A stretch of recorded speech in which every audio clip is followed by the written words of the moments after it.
Welcome to our channel. Today we how to register with Box for secure file uploads in no-code apps, full guide step by step clearly. To register with Box for secure file uploads in no-code apps, start by visiting the Box website.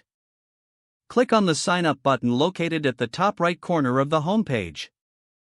You will be presented with several registration options.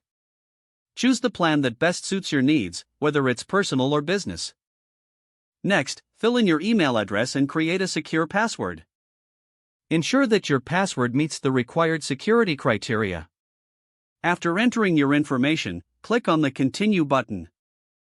You will receive an email confirmation to the address you provided.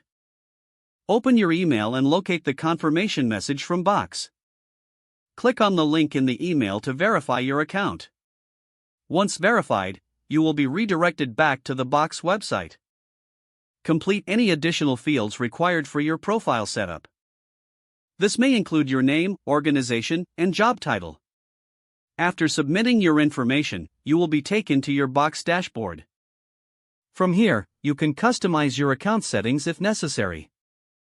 To enable secure file uploads, navigate to the Settings or Integration section.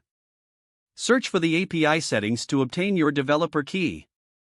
This key is essential for integrating Box with your no-code app. Once you have the developer key, save it for later use in your app.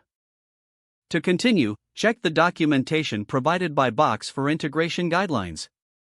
Follow the steps outlined in the documentation to connect your no-code app with Box. Test the integration to ensure that file uploads are functioning correctly. Make any necessary adjustments based on the results of your testing. With everything set up, you can now start uploading files. Congratulations, you are now registered with Box and ready to enhance your file management capabilities. If the page does not load, refresh the browser or try again in a private or incognito window.